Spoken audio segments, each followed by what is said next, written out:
So we keep our feet flat and our back straight, torso open, hands in the lap right over left with the palms upturned and the thumbs gently touching.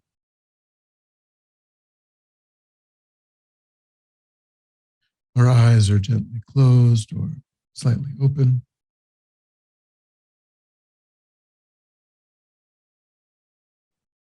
We mainly try to avoid slouching or leaning. Try to keep an upright spine, an open torso. But we do that without rigidity in the body.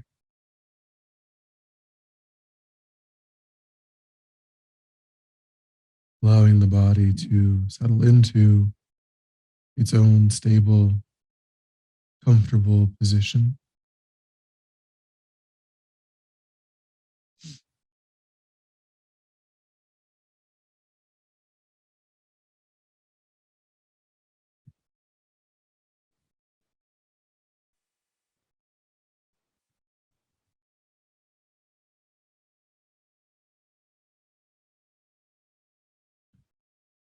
And begin to use the physical sensation of the air as it passes into and back out of the tip of the nostrils as a way of anchoring your awareness.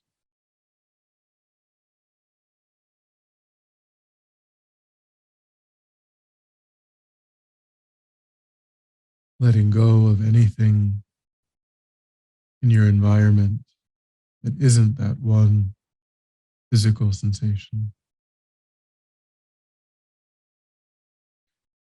Noticing quickly when something other than that sensation has arisen in the mind, and gently, without judgment or frustration, lifting your awareness from that distraction and gently placing it back on the breath, trying to notice the arising of distraction more and more quickly, and trying to elongate the periods of attending to the breath without distraction.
and then generate a broad and altruistic motivation,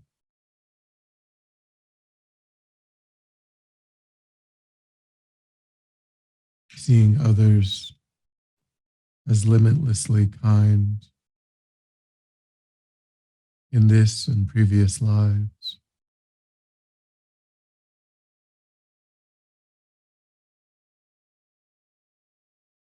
aspiring to repay that kindness by tapping into and developing our potential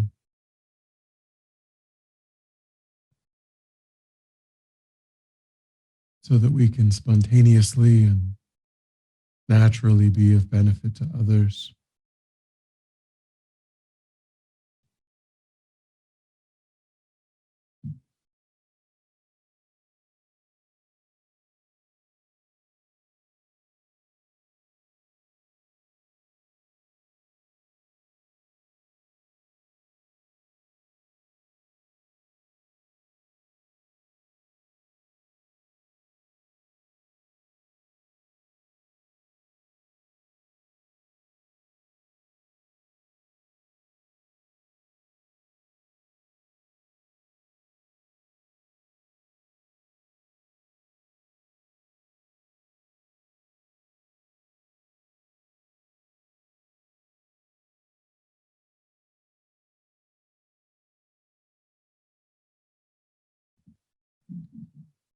And then we'll contemplate today the benefits of becoming familiar with the practice of patience.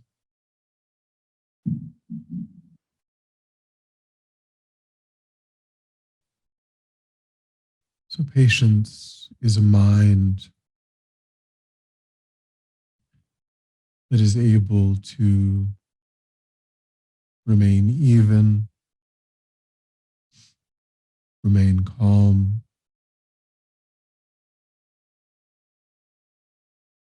remain stable and at peace, even in the face of disturbing, confronting, frustrating experiences.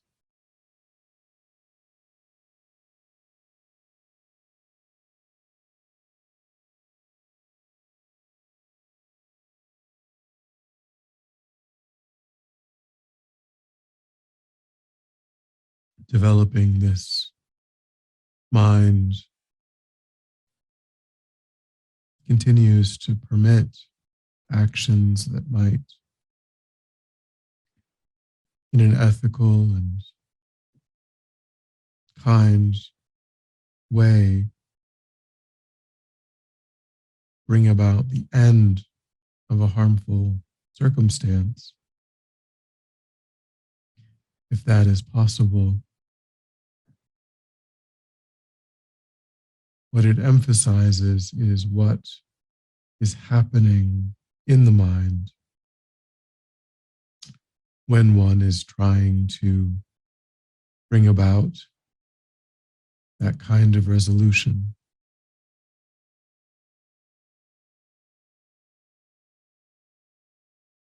As we strive to bring a difficult circumstance to a beneficial resolution, is the mind calm and stable?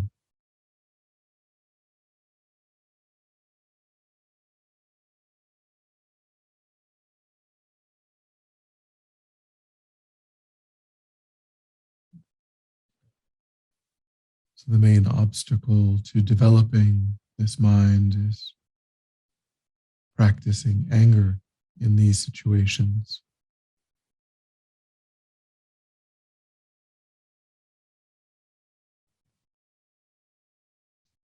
A mind that wishes to retaliate,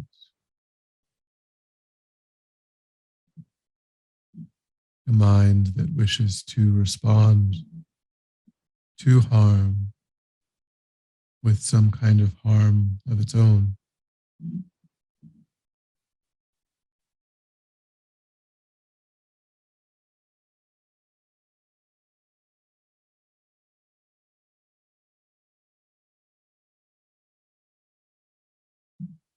We should first contemplate the disadvantages of responding to difficult circumstances with anger.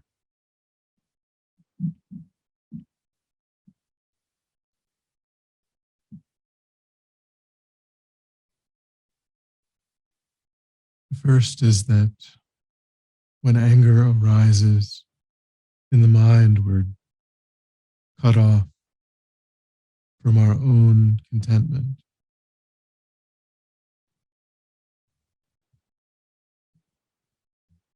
our own peace of mind.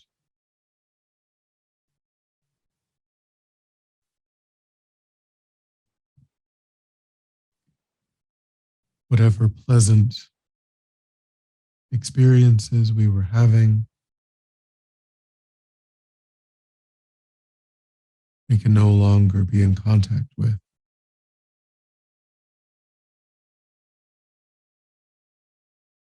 The company of good friends, good food,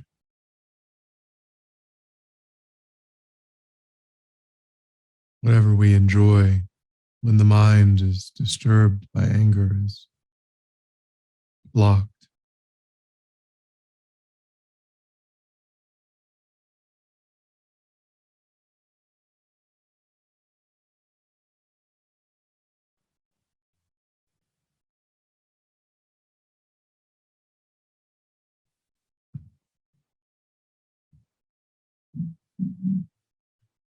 So try to make some examples from your own life,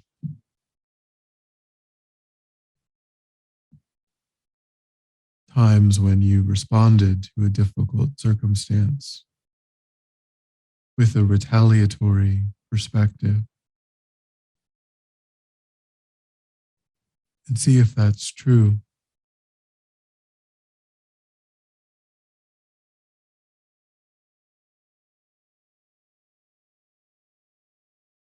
See if the person that was principally harmed by that perspective is oneself.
Then we can also contemplate the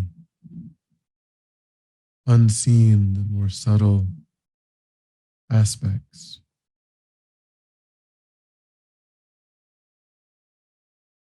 of the disadvantages of anger.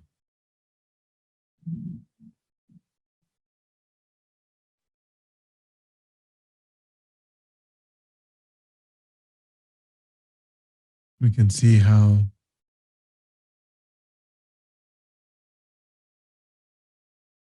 anger is tied to the self cherishing mind, the mind of egoistic self concern.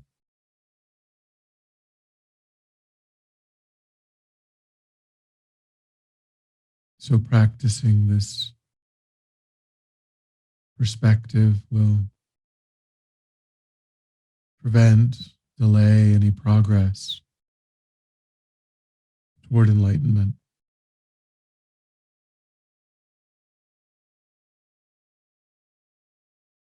taking us further and further away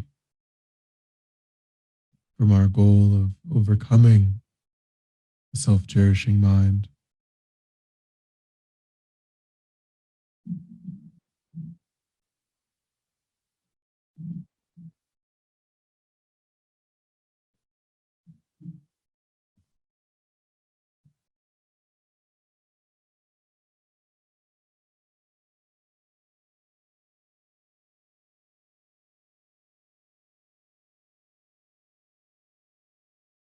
We can think that the karmic ripening of anger can also lead to many unfortunate results,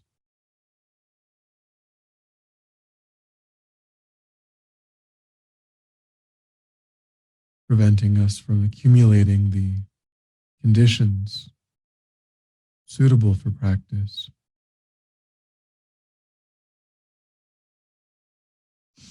making it more and more difficult to create the conditions for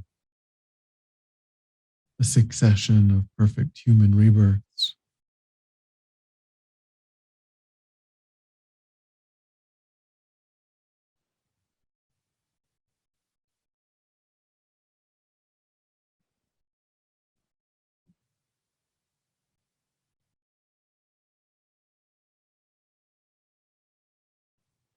And then perhaps the worst unseen side effect is that we become more and more likely to respond with anger.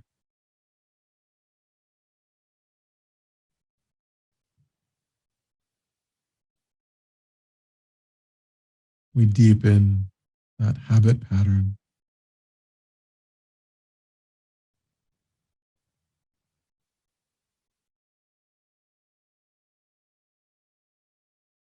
And so, with increasingly lighter, difficult circumstances, we will turn to that retaliatory mind.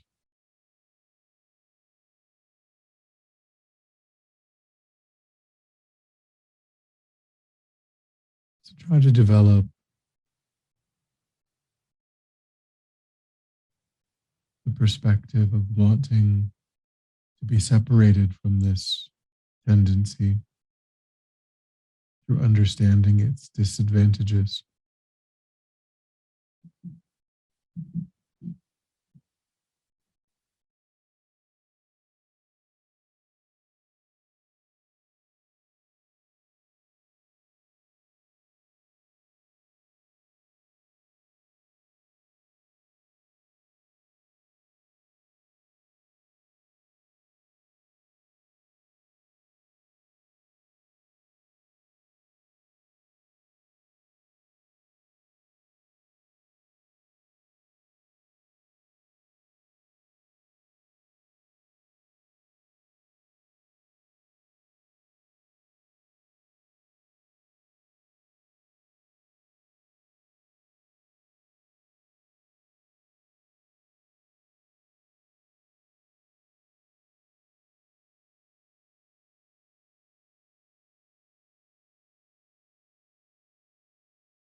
bring to mind a time when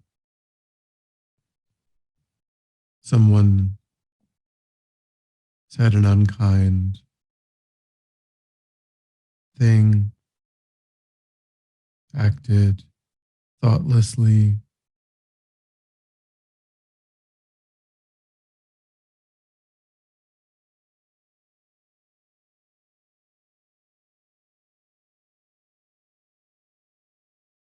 and try to think that in that moment that they were powerless to avoid negative action, just like I too, when I raise my voice, say an unkind thing, in that moment, I too was powerless.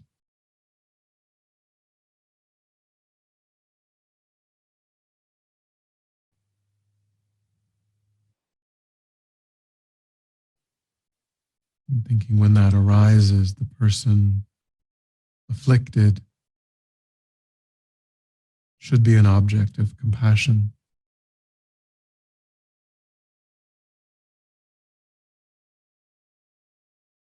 The thought of wishing them to be free of that affliction should arise in the mind.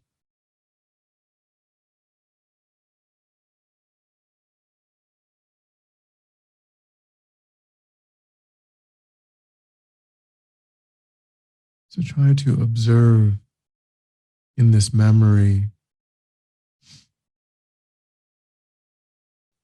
the afflicted, suffering state of the other person, and try to develop some sense of wishing for them to be free of it.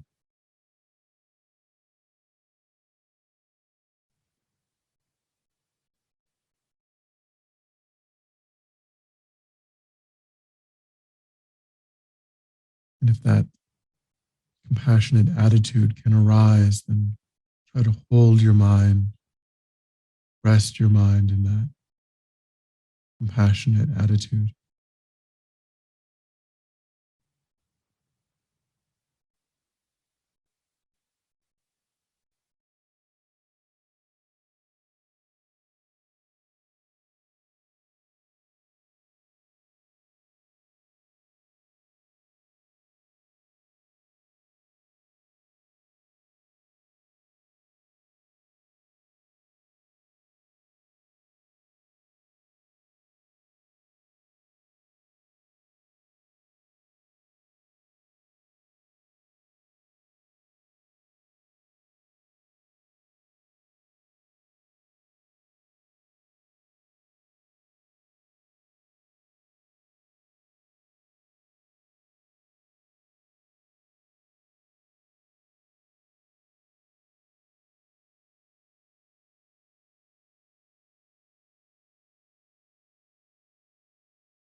And then when you're ready, we'll come back together.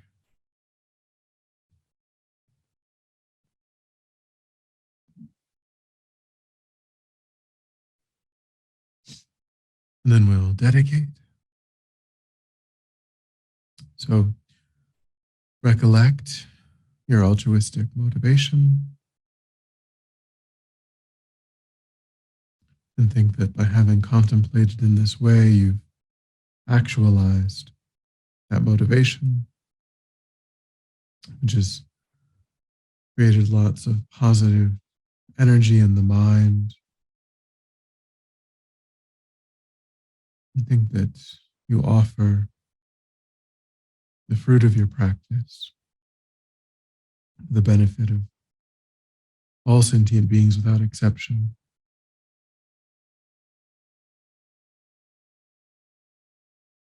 letting go of any sense of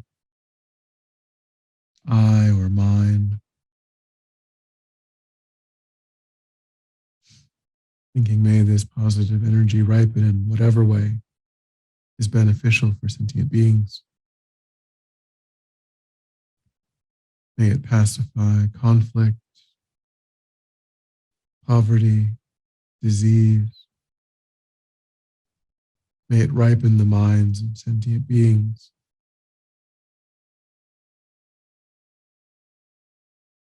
Create the causes and conditions for enlightenment to flourish.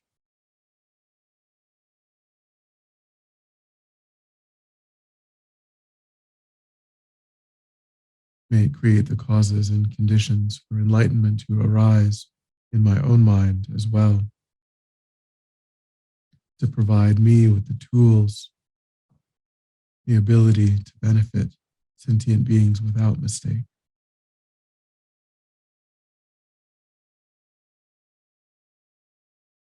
May it pacify any obstacles facing the Guru's long life.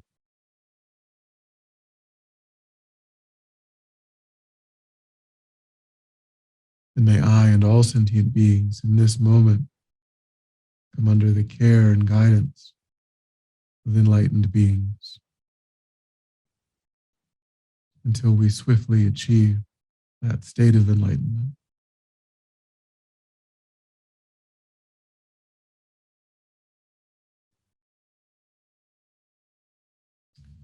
Thank you.